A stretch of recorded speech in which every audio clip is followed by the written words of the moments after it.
Assalamualaikum warahmatullahi wabarakatuh.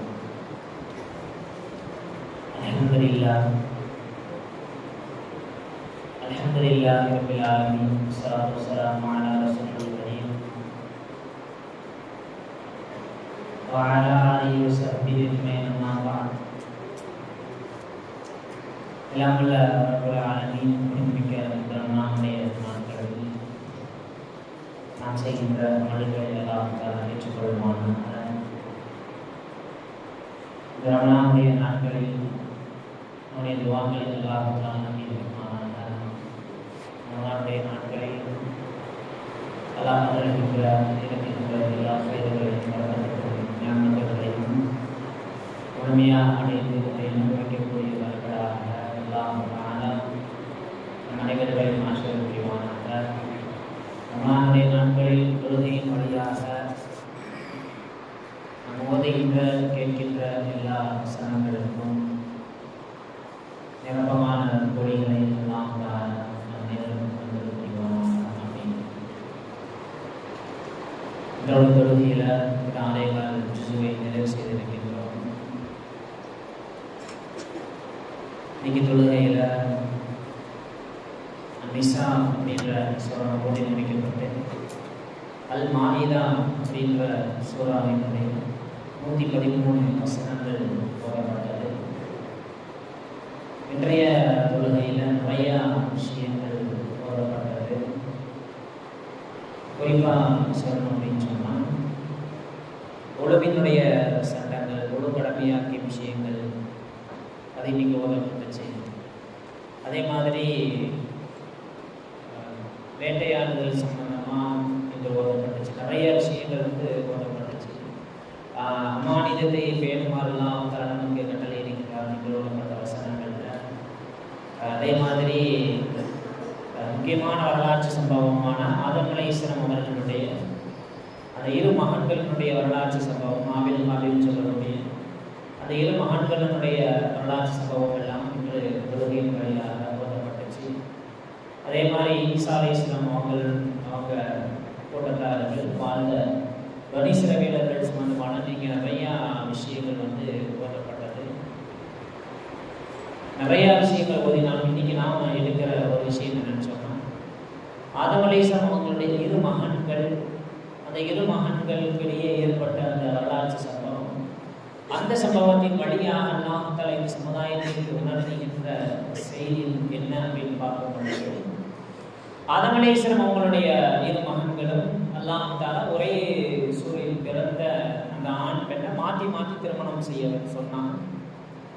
அதில் ஒரு சகோதரர் அவருக்கு ஏற்பட்ட பொறாமையின் காரணத்தினால என்ன செஞ்சாருன்னு சொன்னால் இன்னொரு சகோதரரை கொலை செய்யக்கூடிய அளவிற்கு என்ன செஞ்சிருக்குன்னு சொன்னால் பொறாமை அப்படின்ற விஷயம் இன்னைக்கு அந்த சகோதரர்களுக்கு மத்தியில் கொலை ஏற்படுகின்ற அளவுக்கு, சகோதரனை கொலை செய்கின்ற அளவுக்கு அந்த பொறாமை கொண்டு நிறுத்திடுச்சு. ரசூலுல்லாஹி ஸல்லல்லாஹு அலைஹி வஸல்லம் அவங்க சொல்லும் பொழுது இன்னல் ஹஸத, ஒரு ஆள் மேலே நாம் பொறாமைப்படுறது யகுல் ஹஸனாத், நாம் செய்கிற எல்லா நன்மைகளையுமே தின்றோம். அதுக்கு உதாரணத்தை ரசூல் ஸல்லல்லாஹு அலைஹி வஸல்லம் சொல்கிறாங்க, கமா தஹதுல் நாரு அல் ஹதப், எப்படி ஒரு காஞ்ச கட்டையில் நெருப்பை பற்ற வச்சா அந்த நெருப்பு அந்த கட்டை முழுவதையும் தின்றுமோ, எரிச்சு சாம்பலாக்கிடுமோ, அதே மாதிரி நம்ம உள்ளத்தில் இருக்கக்கூடிய பொறாமை என்ன செஞ்சிருன்னு சொன்னால் நம்மளுடைய நன்மைகளை அழிச்சிடும். இன்னைக்கு நல்ல விஷயங்களை ஏற்றுக்கொள்ளாதது, அல்லது ஒருத்தர் சொல்கிற நல்ல விஷயத்தையோ அல்லது அவரை நாம் அங்கீகரிக்காததுக்கு ஒரு காரணம் என்னன்னு சொன்னால் முழுக்க பொறாமையின் காரணத்தினால தான். நிறையா எச்சரிக்கைகள் இந்த பொறாமை குறித்து மார்க்கம் நமக்கு சொல்லியிருக்கிறது. ஹதீஸில் ரசூல் ஸல்லல்லாஹு அலைஹி வஸல்லம் சொல்லியிருக்கிறாங்க, மனுஷங்களில் ஏற்பட்ட மோசமான விஷயம் என்னன்னு சொன்னால் அல்லாஹ்வுல் ஹஸத், பொறாமையை தவிர வேறு எதுவும் மனிதர்களிடத்தில் ஏற்படக்கூடிய பாவமாக இருக்காது அப்படின்னு ரசூல் ஸல்லல்லாஹு அலைஹி வஸல்லம் சொல்லியிருக்கிறாங்க. பொறாமை வர்றதுனால என்ன ஆகுதுன்னு சொன்னால் நமக்கே தெரியாமல் கிதாபில் எழுதுறாங்க, ஒரு மனுஷர் இன்னொரு ஆளை பார்த்து அவருக்கு கிடைக்கின்ற விஷயங்களை வச்சு சரி இப்படிலாம் கிடைக்கிது அப்படின்னு பொறாமைப்படுறார் அப்படின்னு சொன்னால் பொறாமைப்படக்கூடிய நபருக்கு 5 விஷயங்கள் கிடைக்கும். வெகுமதியாக இல்லை, 5 விஷயங்களை இவர் கண்டிப்பாக அடைவார்னு கிதாபில் எழுதாங்க. முதல் விஷயம் என்னன்னு சொன்னா, நாம இன்னொரு ஆளை அவருக்கு கிடைக்கிற விஷயங்கள் அல்லது அவர் செய்யற விஷயங்களை பார்த்து நாம பொறாமப்படும் போது என்ன ஆகுதுன்னு சொன்னா, கல்விஹி, அவருடைய உள்ளத்துல அது அப்படியே கவலைக்குரிய விஷயமாகவே மாறிடும். தெளிவா சொல்லணும்னு சொன்னா, இன்னொரு ஆளுக்கு கிடைக்கிற விஷயத்தை வச்சு நாம பொறாமப்படுறோம்னா, பொறாமப்படுறோம் அப்படின்றத தாண்டி எப்பொழுதுமே கவலையுடையவராகவே அந்த பொறாமைப்படக்கூடியவர் இருப்பார். இரண்டாவது எழுதுறாங்க கிதாபுகள்ல, அந்த பொறாமப்படக்கூடிய நபர் அவர் என்ன செய்வார்னா, அவருக்கு அதிகமாக சோதனைகள் வரும். நம்ம இன்னொரு ஆளை பார்த்து இப்படிலாம் இருக்கிறாரே, இப்படிலாம் அவருக்கு கிடைக்குதுன்னு பொறாமப்பட்டா நம்ம வாழ்க்கையில நம்ம அதிகமான முசீபத்துகளை சந்திக்க வேண்டிய சூழல் ஏற்படும். மூன்றாவது, நாம் இன்னொரு ஆளை பார்த்து பொறாமப்படும் பொழுது நம்ம மனசுக்குள்ள பொறாமப்பட்டாலும் சரி அல்லது மற்ற நபர்கள்ட்ட பேசினாலும் சரி, கடைசியில் நம்மளுடைய முடிவு என்ன ஆகும்னு சொன்னா, முதிமத்துன் பைனன் நாஸ், மக்களுக்கு மத்தியில் அல்லாஹ் தஆலா பொறாமைப்படக்கூடிய நபரை நிச்சயமாக கேவலப்படுத்துவான் அப்படின்னு கிதாபுல வந்திருக்கு. நாலாவதா, யஸ்கிது அலைஹி ரப், அல்லாஹ் தஆலா நம் மீது நாம பொறாமப்படுறோம்னா நிச்சயமா அல்லாஹ் தஆலா நம் மீது கோபப்படுபவனாக இருப்பான். ஐந்தாவது, யுகுலகு அலைஹி அபுவாபு தௌஃபீக், ஒரு மனுஷன் பொறாமப்படக்கூடியவனா இருக்கிறானா அல்லாஹ்வினுடைய உதவி எங்கிருந்தெல்லாம் வருமோ அந்த வாசல்கள் அனைத்தும் அடைபடும் பொறாமைப்படக்கூடிய நபருக்கு அப்படின்ற மாதிரி ஹதீஸ்கள்ல கிதாபுல இந்த 5 விஷயத்தை எழுதுறாங்க. ஹதீஸ்ல ரசூல் ஸல்லல்லாஹு அலைஹி வஸல்லம் சஹாபாக்களை பார்த்து ஒரு வார்த்தை இப்படி சொன்னது கிடையாது. அலா இன்னலி நிஅமல்லாஹி ஆதாரம், அல்லாஹ்வினுடைய நிஅமத்துகளுக்கு, அல்லாஹ்வினுடைய அருள்கொடைகளுக்கு சில எதிரிகள் இருக்கிறார்கள் அப்படின்னு ரசூல் ஸல்லல்லாஹு அலைஹி வஸல்லம் சொன்னாங்க. அல்லாஹ்வினுடைய அருள்கொடை எவ்வளவு பெரிய விஷயம், அந்த அருள்கொடைக்கு எதிரிகள். அப்படிங்கும்போது சஹாபாக்களுக்கு ஆச்சரியம், யார சொல்லலாம், எப்படி அல்லாஹ்வினுடைய நிஅமத்துகளுக்கு ஒரு மனுஷன் எதிரியாக முடியும், யார சொல்லலாம்.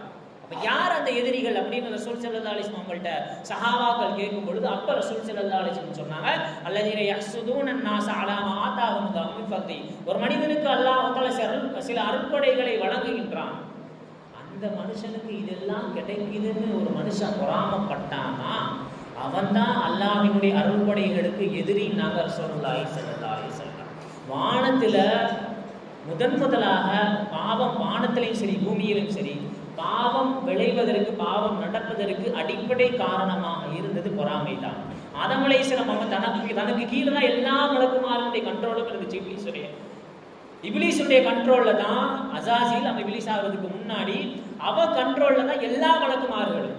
எந்த ஆர்டரா இருந்தாலும் ஃபர்ஸ்ட் இவன்ட்ட தான் வரும். இவன் தான் என்ன செய்வானா, யாராருக்கு எதை பிரிச்சு கொடுக்கணுமோ அதை பிரிச்சு கொடுக்கக்கூடிய ஒரு பணி.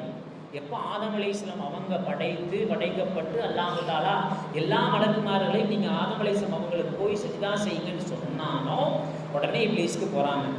இத்தனை நாள் நாம உட்காந்து இப்படி பாடம் எடுத்து அவங்களுக்கு எல்லாத்தையும் சொல்லி கொடுத்துக்கிட்டு இருந்தா, இப்போ ஒரு படைப்பை படைச்சி, அதுவும் சாதாரண மண்ணுல இருந்து படைக்கப்பட்ட படைப்பிட்ட போய் எல்லாத்தையும் கொண்டு போய் அல்லாஹ் தஆலா சஜ்தா செய்ய சொல்றானே அப்படின்னு வானத்துல ஏற்பட்ட முதல் பாவம் பொறாமையினால் தான். அதே மாதிரி பூமியில் ஏற்பட்ட முதல் பாவம் இன்று ஓதப்பட்ட வசனங்கள்ல அந்த ஆபில் சகோதரன் இன்னொரு சகோதரரை கொலை செய்வதற்கு அடிப்படை காரணமாக இருந்தது அவர்களிடத்தில் ஏற்பட்ட பொறாமை தான். ரசூலுல்லாஹி ஸல்லல்லாஹு அலைஹி வஸல்லம் ஒரு 3 நாள் ஒரு சஹாபியை பார்த்து, இந்த வர்றாங்களே இவங்கதான் சொர்க்கவாசிப்பாங்க. 3 நாள் ஒரே ஆளை பார்த்து சொல்லுவாங்க. மற்ற சஹாபிகள் ஆச்சரியம், 3 நாளும் அவரை பார்த்து ரசூல் ஸல்லல்லாஹு அலைஹி வஸல்லம் சொர்க்கவாசின்னு சொல்றாரு, அப்ப வேற ஏதோ ஸ்பெஷலாக ஏதோ அமல் செய்யறாரு அப்படின்னு ஒரு சஹாபி தெரியாம அந்த சஹாபியோட வீட்டில் விருந்தாளியை போய் தங்கி பார்க்கறாங்க. இவர் பெருசாக ஒன்று அமல் ஒன்றும் செய்யலை. 3 நாள் விருந்து முடிஞ்ச உடனே கேட்குறாங்க, இந்த மாதிரி 3 நாளும் நீங்கள் வந்தீங்க, உங்களை பார்த்த ரசூலுல்லாஹி ஸல்லல்லாஹு அலைஹி வஸல்லம் சொர்க்கவாசின்னு சொன்னாங்களே, அப்படி என்ன ஏதாச்சும் அமல் செய்றீங்களான்னு பார்க்கறது உங்கள் வீட்டில் வந்து தங்குனா, நீங்கள் ஸ்பெஷலாக எந்த அமலும் செய்யலை, அப்போ ஏன் ரசூலுல்லாஹி ஸல்லல்லாஹு அலைஹி வஸல்லம் உங்களை பார்த்து சொர்க்கவாசின்னு 3 நாளும் சொல்லணும் அப்படின்னு அந்த சஹாபிகிட்ட கேட்கும்பொழுது அந்த சஹாபி பதில் சொன்னாங்க, நான் பெரிய அமல்லாம் ஒன்றும் செய்யலை, ஆனால் வலா அஹ்சுதுன் நாஸ அலா அஹதி, ஒரு நபரின் மீது அல்லாஹ் தஆலா அந்த மனிதருக்கு எவ்வளவு பெரிய நலவை கொடுத்தாலும் அதை பார்க்கும் பொழுது என் மனசுக்குள்ள அந்த மனிதர் சம்பந்தமா எந்தவித பொறாமை அப்படின்ற எண்ணம் என் உள்ளத்துல வராது. அதனால தான் ரசூலுல்லாஹி ஸல்லல்லாஹு அலைஹி வஸல்லம் என்ன பார்த்து சொர்க்கவாசின்னு சொன்னதாக ஹதீஸ்களில் காணப்படும். தாவூத் அலைஹிஸ்ஸலாம் அவங்க ஒரு தடவை அல்லாஹ்ட்ட பேசிக்கிட்டு இருக்கும்பொழுது அல்லாஹ்ட்ட கேட்குறாங்க, யாரப்பே அஹபில் அமால் இலை, உனக்கு ரொம்ப பிடிச்ச அமல் எது ரப்பே அப்படின்னு தாவூத் அலைஹிஸ்ஸலாம் அவங்க அல்லாட்ட கேட்கும் பொழுது அப்போ அல்லாஹ் தஆலா தாவூத் அலைஹிஸ்ஸலாம் அவங்கள்ட்ட சொன்னானா, லா ததுகுரு அஹத மின் ஹல்கி இல்லா பி ஹைரி. ஏன் அடியானை பற்றி அவர் இல்லாத நேரத்தில் நீங்கள் பேசணும்னு நினச்சா என்ன செய்யுங்க, நல்ல விஷயங்களை மட்டுமே பேசுங்க. தாவூத் அலைஹிஸ்ஸலாம் அவங்கள்ட்ட அல்லாஹ் தஆலா சொல்கிறான். அதே மாதிரி வலா தகுதாபன் அஹது மின் ஹல்கி, ஏன் படைப்புல இருந்து யாரை பற்றியும் நீங்கள் புறம் பேசாதீங்க அல்லது கோல் மூட்டாதீங்க அப்படின்ற மாதிரி அல்லாஹ் தஆலா தாவூத் அலைஹிஸ்ஸலாம் அவங்களுக்கு 2 விஷயம் சொல்லிட்டு, மூணாவது அல்லாஹ் தஆலா சொன்னா வலா தஹ்சுதுன்ன அஹது மின் ஹல்கி. இதுதான் முக்கியமான குணம் நாம கவனிக்கணும். தாவூதே, எனக்கு ரொம்ப பிடிச்ச அமல் என்னன்னு சொன்னா, யார் பிற நபர் மீது பொறாமைப்படாத ஒரு நபராக இருக்கின்றாரோ அவர் தான் என்னுடைய படைப்பினங்கள்ல எனக்கு ரொம்ப பிடிச்சவர் அப்படின்னு தாவூத் அலைஹிஸ்ஸலாம் அவங்கள்ட்ட அல்லாஹ் தஆலா சொன்னதாக. இப்லீஸும் ஃபிரௌனும் ஒரு தடவை உட்காந்து பேசிக்கிட்டு இருந்தாங்களாம். ஃபிரௌன் ஆனால் ரப்புக்கும் ஆலா, நான் தான் உங்களுடைய உயர்ந்த இறைவன் சொன்னவன். அவனும் இப்லீஸ் உட்காந்து பேசிக்கிட்டு இருக்கும் பொழுது அப்போ ஃபிரௌன் இப்லீஸ்ட்டு கேட்குறான், அத்தாரிஃபு அலா வஜ்ஹில் அர்தி அஷ்ரஃபு மின்னி வமின்க. எப்பா இப்லீஸே, என்னையும் உன்னையும் விட பூமியில் வேற யாராச்சும் கெட்டவன் இருக்கிறானா இப்போ உள்ள காலத்தில்? அப்படிப்பட்டவன் யாராச்சும் உனக்கு தெரியுமா அப்படின்னு இப்லீஸ்ட்ட ஃபிரௌன் கேட்கும்பொழுது அப்போ இப்லீஸ் பதில் அளிச்சானா, ஆமாம் எனக்கு தெரியும், ஹாசிதின், ஒரு நபருக்கு கிடைக்கக்கூடிய விஷயங்களை பார்த்து பொறாமைப்படக்கூடியவன் உன்னையும் என்னையும் விட மோசமானவன் அப்படின்னு இப்லீஸ் ஃபிரௌன்கிட்ட சொன்னதாக வரலாறு உண்டு. ஹதீஸ்ல ரசூல் ஸல்லல்லாஹு அலைஹி வஸல்லம் சொல்லியிருக்கிறாங்க, முன்னாடி உள்ள காலத்தும், அதாவது இஸ்லாத்திற்கு முன்னால் ஒரு நோய் மக்களிடத்தில் இருந்தது. அந்த நோய் அப்படியே உங்கள் மீது ஊற்றப்பட்டு விட்டது அப்படின்னாங்க. நோய் ஊற்றப்பட்டு விட்டது, அப்போ உடல் சம்பந்தப்பட்ட நோயா அப்படின்னு சஹாபாக்கள் அதான் யார சொல்லலாம், என்ன நோயின்னு கேட்கும்பொழுது அப்போ ரசூல் ஸல்லல்லாஹு அலைஹி வஸல்லம் சொன்னாங்க, அசத், பொறாமை என்கின்ற நோய் முன் சென்ற சமூகத்தினரிடத்தில் இருந்தது. அந்த நோய் அப்படியே உங்கள் மீது ஊற்றப்பட்டு விட்டது, அதில் எச்சரிக்கையாக இருங்கள் நாங்கள் ரசூல் ஸல்லல்லாஹு அலைஹி வஸல்லம். நூஹ் அலைஹிஸ்ஸலாம் அவங்கள்ட்ட போய் இப்லீஸ் பேசுகிறான், நூஹே, ஒரு சில உபதேசங்களை நான் செய்கிறேன், இதை நீங்கள் அப்படியே ஃபாலோ பண்ணிக்கங்க அப்படின்னு சொன்ன இப்லீஸ் நூஹ் அலைஹிஸ்ஸலாம் அவங்களை பார்த்து சொல்றா, யானு இத்தகில் ஹஸத வஷுக், பொறாமையும் பேராசையும் நிச்சயமாக நீங்கள் உங்களுடைய வாழ்க்கையில தவிர்த்து கொள்ள வேண்டும். பொறாமை, நான் பொறாமைப்பட்டேன் ஆதம் அலைஹிஸ்ஸலாம் அவர்களுக்கு மலக்குமார்கள் சஜிதா செய்கிறார்கள் என்பதாக நான் பொறாமைப்பட்ட காரணத்தினால் பாவம் செய்தேன், பாவத்தின் காரணமாக சொர்க்கத்திலிருந்து நான் வெளியேற்றப்பட்டேன். வஷுஹ, பேராசையை நீங்கள் தவிர்த்து கொள்ளுங்கள். நான் வெளியே வந்துட்டேன், ஆதம் அலைஹிஸ்ஸலாம் அவங்க சொர்க்கத்தில் இருந்தாங்க, ஆதம் அலைஹிஸ்ஸலாம் அவங்களுடைய உள்ளத்தில் அந்த மரத்தின் மீது உண்டான பேராசையை நான் போட்டேன், பேராசையின் காரணமாக அவர்களும் சொர்க்கத்திலிருந்து வெளியேற்றப்பட்டார்கள். அதனால இந்த 2 விஷயங்களை மட்டும் நீங்கள் பயந்து கொள்ளுங்கள் அப்படின்னு இப்லீஸ் நபி நூஹ் அலைஹிஸ்ஸலாம் அவங்கள்ட்ட சொன்னதாக வரலாறு உண்டு. அல்லாஹ் நபி மூசா அலைஹிஸ்ஸலாம் அவங்கள பார்த்து அல்லாஹ் தஆலா சொல்றான், பொறாமைப்படக்கூடியவருக்கானே அவங்க சாதாரண ஆள் கிடையாது. மூசாவை தெரிந்து கொள்ளுங்கள், பொறாமைப்படக்கூடியவன் என்பவன் அதுமூல் நிஅமதி, என்னுடைய அருள் கொடைக்கு எதிரி யார் என்று சொன்னால் பொறாமைப்படக்கூடியவன். வராத்துல் கலாஹி, நான் அவன் மேல ஒரு சில விஷயங்களை எழுதுகின்ற பொழுது அல்லது விதிக்கின்ற பொழுது, அது நல்லதையோ கெட்டதையோ அவனுக்கு நான் எழுதுகின்ற பொழுது அவன் பொருந்திக் கொள்கிறான், இன்னொரு அடியான் பொருந்திக் கொள்றான். நான் அவனுக்கு கிடைக்கிற நல்ல விஷயங்களை இவன் பொருந்தி கொள்ளாத பொழுது என்னுடைய கலாக்கதிரிடத்தில் போட்டி போடக்கூடியவனாக இவன் எண்ணத்தின் மூலம் ஆகிவிடுகிறான் அப்படின்னு மூசா அலைஹிஸ்ஸலாம் அவங்கள்ட்ட அல்லாஹ் தஆலா சொல்லிட்டு சொன்னா, சாஹித்துல் ரிஸ்கி, நான் என்னுடைய அடியார்களுக்கு சில ரிஸ்க்குகளை நானா பங்கு வச்சு கொடுக்குறேன், அந்த ரிஸ்க்குல போய் இவன் அவனுக்கு கிடைக்குதுன்னு கோபப்படுறானே, இவனை விட மோசமான மனிதன் யார் இருக்க முடியும் அப்படின்னு மூசா அலைஹிஸ்ஸலாம் அவங்கள்ட்ட அல்லாஹ் தஆலா சொன்னதாக வரலாறு. அதே மாதிரி ஒரு தடவை மூசா அலைஹிஸ்ஸலாம் அவங்க அல்லாஹ்ட்ட நேரடியாக பேசக்கூடியவங்க. அப்போ மூசா அலைஹிஸ்ஸலாம் அவங்க அல்லாஹ்ட்ட பேசிக்கிட்டு இருக்கும் பொழுது அல்லாஹ் தஆலா தன்னை காட்டுறான். மூசா அலைஹிஸ்ஸலாம் அவங்கள்ட்ட காட்டும் பொழுது பார்க்குறாங்க, மூசா அலைஹிஸ்ஸலாம் அரிசி பக்கத்தில் ஒரு ஆள் உட்கார்ந்து இருக்கிறார். யும்கினுக்கு அப்படியே நல்லா பிரகாசமாக இருக்கிறார். எங்கன்னு சொன்னால் அரிசிக்கு பக்கத்தில். அப்போ மூசா அலைஹிஸ்ஸலாம் அவங்க கேட்குறாங்க, யார் அந்த ஆள் உன் அரிசிக்கு பக்கத்தில் உட்கார்ந்து இருக்கிறார், அவருடைய பேர் என்ன, அவருடைய விவரங்கள் வேணும் அப்படின்னு மூசா அலைஹிஸ்ஸலாம் அல்லாஹ்ட்ட கேட்கும்போது அல்லாஹ் தஆலா சொன்னா, நான் அவருடைய பேரெல்லாம் சொல்ல மாட்டேன் மூசாவே, லாக்கின் உஹத்திஸுக அமலி, நான் அவருடைய பேர் விவரம்லாம் சொல்ல மாட்டேன், ஆனால் உலகத்தில் வாழும் பொழுது அவர் செஞ்ச ஒரு 3 விஷயத்தை பற்றி மட்டும் நான் அவங்கள்ட்ட நான் சொல்லட்டுமா அப்படிங்கும் பொழுது கண்டிப்பாக சொல்லுறப்பே அப்படின்னு அல்லாஹ் தஆலா மூசா அலைஹிஸ்ஸலாம் கேட்கும் பொழுது அல்லாஹ் தஆலா சொன்னா, 3 விஷயம் தான் உலகத்தில் செஞ்சாரு, அந்த விஷயத்தினால தான் நான் இவ்வளோ பெரிய அந்தஸ்தை கொடுத்து ஏன் பக்கத்தில் உட்கார வச்சிருக்கேன் அப்படின்னு அல்லாஹ் தஆலா சொன்ன முதல் விஷயம், லா யஹ்சுதுன் நாஸ அலா மா அல்லாஹ் தஆலா ஒரு மனிதனுக்கு அருள்கொடைகளை கொடுக்கும் பொழுது அதை இவன் பார்த்தான் அப்படின்னு சொன்னா அவனுடைய உள்ளத்துல கடுகளவு கூட அது சம்பந்தப்பட்ட விஷயத்துல பொறாமை ஏற்படாது. அடுத்து இரண்டாவது அவன் செஞ்ச விஷயம் வலா யஅபு வாலிதை, ஒரு பொழுதும் அவன் தன்னுடைய பெற்றோருக்கு நோவினை செய்தது கிடையாது. சொல்லாலோ செயலாலோ அவன் தன்னுடைய பெற்றோருக்கு நோவினை செய்யவில்லை. அடுத்து மூணாவது அல்லாஹ் தஆலா சொன்னா வலா யம்ஷி பின் நமீமா, ஒரு பொழுதும் பிற நபரை பற்றி அவர் புறம் பேசியோ அல்லது கோல் சொல்லியோ அவன் திரிபவன் அல்ல. இந்த மூணு விஷயத்தை உலகத்துல வாழும் பொழுது அவன் செஞ்சதுனால கொண்டு வந்து அவனுக்கு இவ்வளவு பெரிய அந்தஸ்தை நான் கொடுத்து உட்கார வச்சிருக்கிறேன் அப்படின்ற மாதிரி மூசா அலைஹிஸ்ஸலாம் அவர்களிடத்தில் அல்லாஹ் தஆலா சொன்னதாக வரலாறுல உண்டு. எந்த அளவுக்கு இந்த விஷயத்துல கவனமா இருக்கணும்னா ரசூல் ஸல்லல்லாஹு அலைஹி வஸல்லம் சொன்ன ஒரு ஹதீஸ், லா இஜ்தமியானி, இரண்டு விஷயங்கள் ஒரு அடியானிடத்தில் ஒன்று சேராதுன்னாங்க. இரண்டு விஷயம் ஒரு அடியானிடத்தில் ஒன்று சேராது. அது ஒன்று ஈமான், இரண்டாவது பொறாமை. இந்த இரண்டு விஷயம் ஒரு அடியானிடத்தில் ஒன்று சேராது. அப்படின்னா என்னன்னா, பொறாமைப்படுகின்ற விஷயம் நம்முடைய ஈமானுக்கு பாதிப்பை ஏற்படுத்தும் என்பதை நாம் விளங்கிக் கொள்ள வேண்டும். இதுதான் இன்று ஓதப்பட்ட வசனங்களின் மூலமாக நாம் தருகின்ற பாடங்களாக இருக்கின்றது.